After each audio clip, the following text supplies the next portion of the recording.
everyone. Thanks so much for joining us. We're so excited to have you here for our second fundraising chat or campus chat, whatever you want to call it. And I'm so excited to have a special guest with us, Christine Brazo. She's the first Hofstra, and she's going to share all sorts of awesome secrets and tips about how to organize an incredible fundraiser. So my name is Megan O'Connor. I am a campus chapter mentor. I mentor campus chapters mostly in the Southwest, and I helped start the campus chapter at the University of Michigan before I moved to New York for a full-time job. But I love staying involved with She's the First, so I'm going to pass it off to Christine, who's going to introduce herself. Hi, I'm Christine. I am a junior at Hofstra, as Megan said. I am the president of She's the First right now, so it's been very exciting to do this last 2 semesters. And I found out about She's the First my freshman year from Chelsea Terrell, who's another campus mentor, and she handed me a tie-dye cupcake, and I never looked back. So I've been very involved with She's the First the last 3 years, and especially this last year as the president. But yeah, that's pretty much all there is about me. Cool. Well, like I said, Christine's here to share with us a little bit of information about their annual Dance-a-Thon, which has raised an incredible amount of money for She's the First. And I'm sure you guys have all seen or heard about it on social media. It's a huge deal on their campus. They raise so much awareness beyond just the money. So we're going to talk to Christine a little bit about how it works, what the event itself looks like, how they raised enough money, and kind of what the end result was. So Christine, can you talk a little bit about how the Dance-a-Thon started, maybe what it looked like its first year and how it's kind of evolved? Yeah, so this is the 3rd year of the Dance-a-Thon. Its first year, it was definitely a lot smaller, but still had a lot of passion put towards it. We raised $1,200 the first year, which is still awesome for such a big event. I was at the event and a part of it as a freshman, but I wasn't involved in the making of the event. Lee and Chelsea both were very integral parts of it. But it takes a lot of work to get on, so I know that first year definitely was a big, big challenge to get all the different moving parts put together. But after learning through trial and error for the last 3 years, we've been able to sort of smooth out a lot of the kinks that it takes to get such a big event put together. Awesome.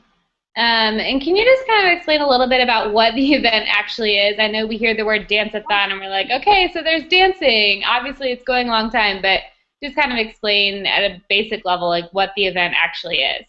Yeah, so essentially we try to get people dancing for 6 hours, and it goes along with the Run the World campaign. It's kind of a fitness fundraiser, but we have a room that we have reserved on campus, and for 6 hours we invite groups to come and dance away. So we have everything from sororities. This year we had the geology club. We've had student affairs come in the past, and they come and set up a table, and those tables host a fundraiser. And each of the fundraisers that the clubs bring, all of their proceeds as well go to She's the First. For all of the proceeds that we make completely go towards She's the First. So that's one of the biggest things we try to let people know. All the money they bring that night will go directly to She's the First. But these tables are set up all around the room, and people are dancing, and there's a DJ, and every hour or so we have a performance group. So we have dance teams, a cappella groups. In the past we've had cheerleaders and the actual Hofstra dance team, which was really cool. But we bring those to kind of break it up, because 6 hours is a very long time to keep people dancing and keep people entertained. So those are a good way to kind of stop it and have people sit down for a second and not have to dance the whole time.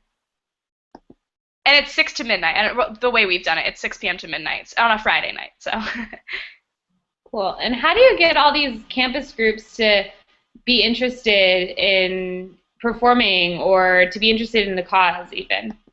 That's definitely been a big challenge. There's so many different things that people want to donate their time and money to on campus. Especially for us, that was a big challenge this year. The same day that we had our Dance-a-Thon was actually a huge student affairs fundraiser for the Special Olympics. So we were really competing with a group that was making $16,000 in a day, and we were hoping to raise, 3,000. So it's people are trying to put their time and money in a bunch of different places, but we think that our event is just so original. It's such a different thing that people can do, and it's during the night on a Friday. So yeah, people have to give up different things to come out, but a lot of people are really excited because it's a cool thing to do. And recruitment is honestly the biggest thing.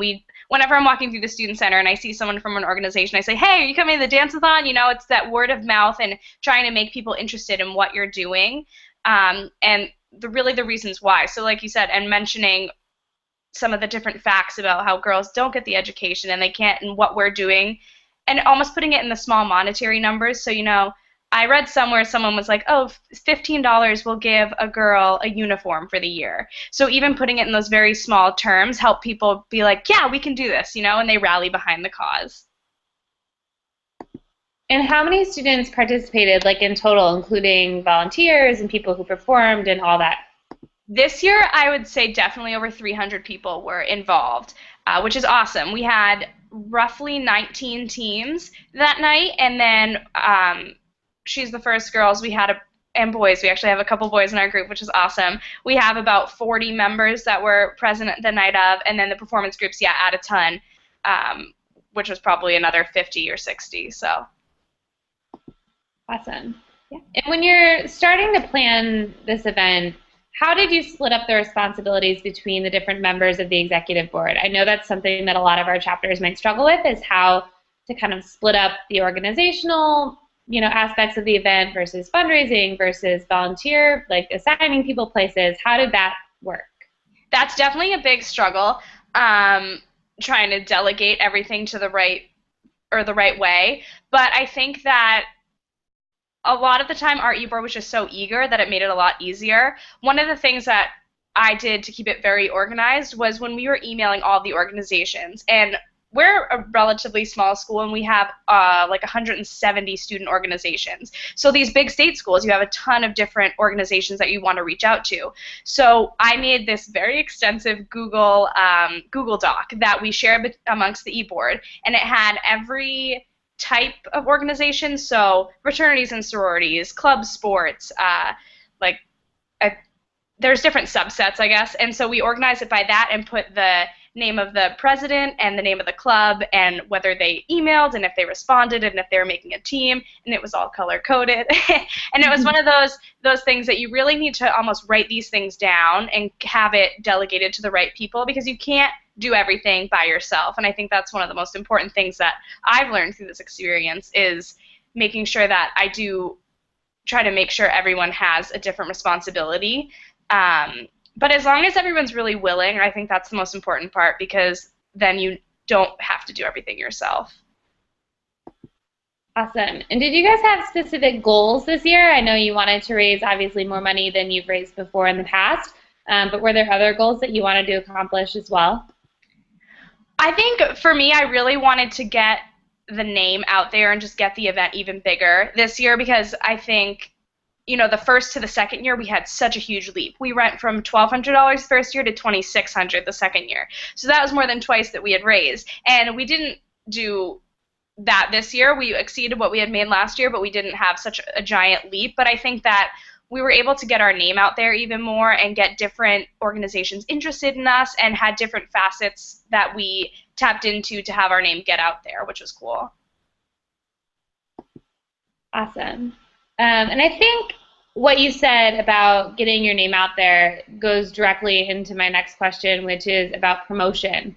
And I know that a lot of our campus chapters might not have really the best idea how to promote events on campus, or they're looking for creative ideas, or they're looking for the most effective ways to promote both the club and the events that they're holding. Because as you said, there are so many events going on all the time, and students have so much going on in their own lives that it's hard to draw them in or convince them to come to your event or your meeting. So can you talk a little bit about some of the ways that you promoted the event before? Yeah. So aside from just emailing all the club presidents, which is definitely an important thing, we get a lot of emails back for teams that way, I asked all of our members to go to different organizations that they're a part of and recruit those teams, because a lot of people aren't just involved in one organization. They're involved in 2 and 3 and even 4, you know? And having those people go out and make personal connections, I think, is the number one thing. Along with that document I mentioned, I asked all of our e-board to personally email anybody that they actually knew, because I felt that anything that was a personal connection is just so much more valuable than a random person, because people are really going to want to help out someone that they know. So we asked them to go out and ask other clubs they're a part of and recruit those teams, which was definitely a huge help. As far as other promotions, definitely social media. I think that's the number one tool for all of the organizations. We use Facebook and Twitter and Instagram, and we were all over those all the time. We created a Facebook event too, which was great because even on the like on your iPhone, you get a notification the day of. So it kind of even just gives another little push to people that, hey, the Dance-a-Thon's tonight, stop by, you know. And there was a couple other things I thought were kind of cool on our campus. We were actually contacted by a Women's History Month committee, and our vice president attended a couple meetings, and I was asked to speak at an event. And I talked about my journey with She's the First, and that was filled with peers and faculty members, and it got a lot of people excited and interested about the event and asking questions, which led into me being interviewed by our radio station on campus for the morning show, which was another really cool platform to speak on and get our name out there. And I think, oh, and we had instead of flyers sort of on campus, we have a lot of TVs, and they call it the Hofcast for Hofstra, and we put our flyer up there. So when you're standing in the student center line getting your burger, you see this TV, and it flashes through with all different types of things going on campus, and one of them was the Dance-a-Thon. So I thought that was kind of cool because people almost subliminally see it around campus and remind themselves of it. But those are some of the biggest things, I think, that helped us get our name out and our event out. And did you do any like traditional flyering or actual paper, handing out paper? Like we used to go in the middle of campus and just kind of like hand out paper to everybody, but we didn't actually know if it was effective or not. Did you do any of that? We didn't do that, and I think that it definitely could work, but a lot of the times I notice for myself, even when I'm walking through the student center to class, I get handed pieces of paper and I just throw them out. And I think that although it might put a name to something and remind people, people tend to ignore stuff like that. So we tried to do a little bit more of a paperless route and see what we could do with the internet and with word of mouth, because I think those are definitely, for our generation, some of the most important things. Awesome. And I'm going to do a quick screen share so that people can see some of your collateral that you used. This is an awesome, let's see if this can work. Go technology, go. Okay.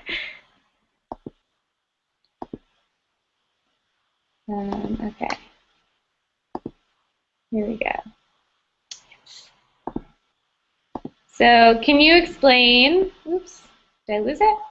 Yes, yeah. So this is the flyer we've used, and we've actually used it for the last 3 years, so we'll probably update it to something new next year. But it was a design that was started by actually my roommate my freshman year. And this is what was used on Facebook, so I had it as a cover photo. Our Facebook page had it as the cover photo as well, and this was what was on that Hofcast. So it went around campus and was seen by everybody. Cool. And I know that, now let's see if I can exit out of this screen share. There we go. Cool. And I know that that's been effective for a lot of student groups, is using these graphics on their social media pages as like shared cover photos and shared profile pictures, and I know that that definitely went a long way on my campus as well, just to kind of spread awareness within our own social network. So that is an incredible idea. Now we're going to get into kind of like the nitty-gritty stuff that people want to ask and they get really confused by, and that's kind of the fundraising and the money behind it. Because I know we were talking earlier, and I asked you how much this event costs, and you told me a number, and I was like, oh my gosh, where did you raise that much money? Where did you find that much money? So if you wouldn't mind just talking a little bit about, you know, what the event cost and break it down a little bit, and then how you came up with the capital to actually pull this event off. Yeah, so this is definitely the most difficult part, and the biggest unforeseen issues that I didn't know I almost would have to deal with. And I think on a lot of campuses, it's going to be difficult for people. Working with the offices of student leadership and the student government associations, and those are definitely very useful but can be very confusing. So one of the biggest things we did the semester before the event, you submit basically what monetary help you need for that next semester. So me and my treasurer sat down and tried to figure out what we were going to spend money on. We are able to get $250 for t-shirts. So that's a separate cost that we fronted from the Student Government Association that doesn't go through us at all. And the remainder that we owed the man who did our t-shirts was paid by our members. So that wasn't anything that, I think it was $5 per member. So that was something we were able to bring down to a pretty small cost. As far as cupcakes, which was something we like to have at the event because that raises a good amount of money, we actually were able to get that funded through SGA, which is Student Government Association. They gave us $160. So that was really helpful in buying all the cupcake supplies. However, depending on the way your university works, for us, it tends to be a lot easier to put the money out and get reimbursed by the university, which is frustrating because I did have to go to Stop and Shop and bring $160 in cash of my own money and buy it and get reimbursed. They're pretty quick about it usually within like 2 weeks for us, but that's definitely something that you have to take into account whether you and your e-board support it or you can financially do it yourself. But we've done that for 2 semesters now. Then the other sort of big monetary, I wrote it all down because I had a lot of different things. Oh, we were also funded for admission bracelets, which again was kind of a pay and get reimbursed. There's definitely ways around it though, and I highly suggest sort of meeting with a lot of as many people as you can and asking as many questions as possible, because I didn't do that really in the beginning and trying to figure everything out. I just thought, oh, it'll work out or we'll be able to figure it out, but I wish I'd asked more questions because I think I would have saved myself a lot of hassle and a lot of money because it's hard to, front it all by yourself and have to get reimbursed. But the other thing, we also had a lot donated, so we ended up getting over like 40 balloons completely donated by Party City, and that was all by having a member going and asking. So a lot of places are definitely willing to give you things for free. The other thing that was a big expense for us was the Thonvelope idea, which I can talk about a little bit, but essentially all of the money that went towards that was paid by me and the vice president of the organization, and that turned out to be probably over $100 because stamps are very expensive. But we also did reimburse ourselves through the proceeds of the Dance-a-Thon and through our members. We asked them for a little extra for t-shirts, and we were able to, like $2 extra for t-shirts, and we were able to take some of that money back. So I think that that's pretty much it for what we spent money on. And we also got catering through our university for water, which was, again, a student government association sort of fund, but they do that through the university, so that money doesn't pass to us. Awesome. I'm going to do a quick screen share again. And I'm going to show people what your envelopes look like, and then you can kind of go into more detail about what they actually were, because it's a great idea, and I think it's something that that members or chapters don't think about that can be really easy. So let's see if I can pull this up here.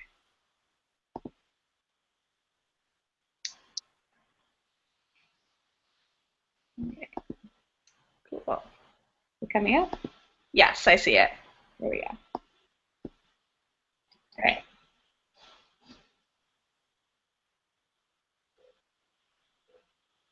Go for it. Oh, yeah, okay. So basically, the idea came to us last semester to sort of reach out to family and friends, because a lot of times, our parents want to help us out and do in things that we're involved in at school. So we came up with this idea, and I ended up drafting, you can see it's a pretty lengthy letter, but it's just on one sheet. And it starts out by explaining what She's the First is and what She's the First Hofstra is, and how, we're a campus chapter and what we're doing, and it explains what the Dance-a-Thon is in detail and how much we've raised in the past and our goals, and basically just asking for donations. So I had and you can also see we included pictures of the girls that we were sponsoring, sort of a personalized touch, to let them know what they're really doing and that their money is going to something good. We included, our website and the She's the First website, so they knew this was a very credible thing that they were donating to. And we just had the members write, dear mom and dad at the top, and then say, how involved I am with STF at school. It'd be great if you could donate us something. And we got tons of responses. People were donating anywhere from $10 to $100 in checks mailed back. And essentially, we just mailed them in full-size envelopes and included a little check-safe envelope inside that had that was already addressed out to us. So that way, they didn't really have to think about it. All they needed to do was write a check or put some cash in there and stick a stamp on it and send it our way, which I think was really helpful for them because a lot of people get these things and don't want to have to figure it all out. So I think adding that return envelope, making sure it's check safe too, because a lot of people won't mail checks if they're not check safe.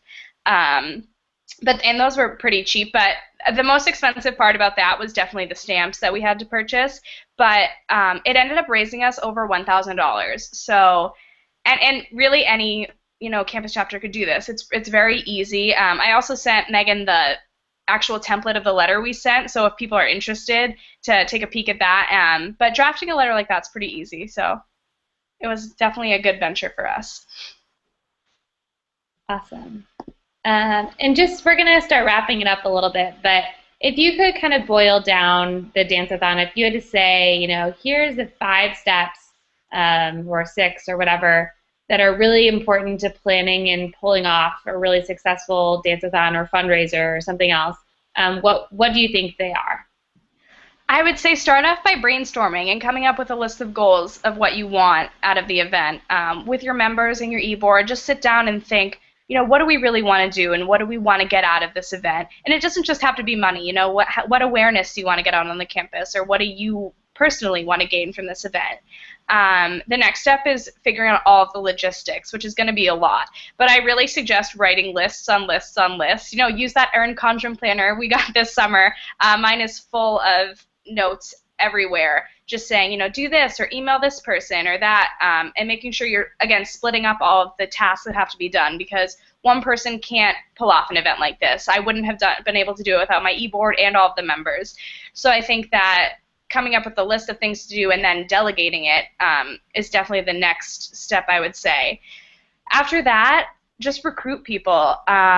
Recruit as many people as you can. As I said, harassing people in the student center and, emailing and Facebooking and calling and trying to get as many people as you can at your event.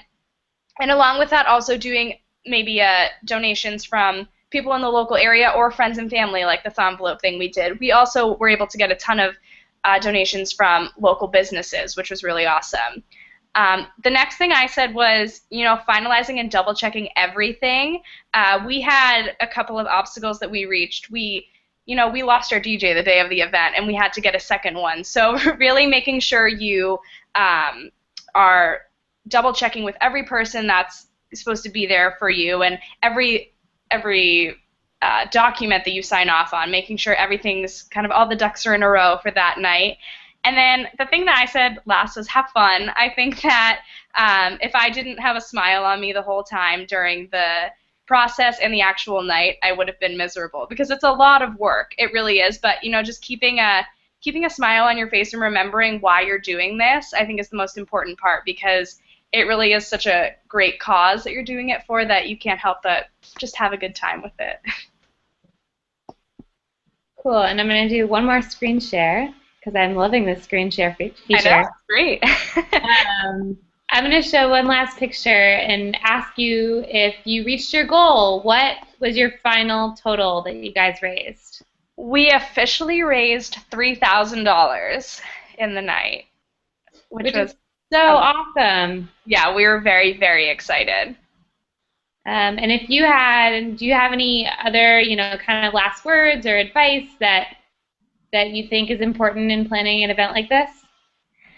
I think just don't be afraid to try. It's definitely a big undertaking. I mean, I had a lot of the groundwork laid for me, and I still felt, nervous about getting all the things done, but you really can do it, and as long as you have the passion for it, you're going to be able to succeed at whatever whatever you want to do. So don't be afraid and try your hardest.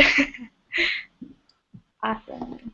Well, thank you so much, Christine, for joining us. I know I definitely learned a lot just talking to you and listening to some of the stuff you guys are doing. I know I've seen stuff all about the Dance-a-Thon on social media, and I was really intrigued by how something like that actually worked. So I think this is really, really helpful. Unfortunately, our Q&A feature doesn't seem to be working, but Christine and I are going to be on our campus Facebook page for the next 15, 20 minutes or so. So if you have questions, you can head there and post them, and we'll answer.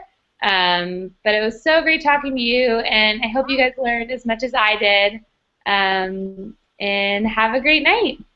Thanks. Good luck. Bye, everyone. Bye.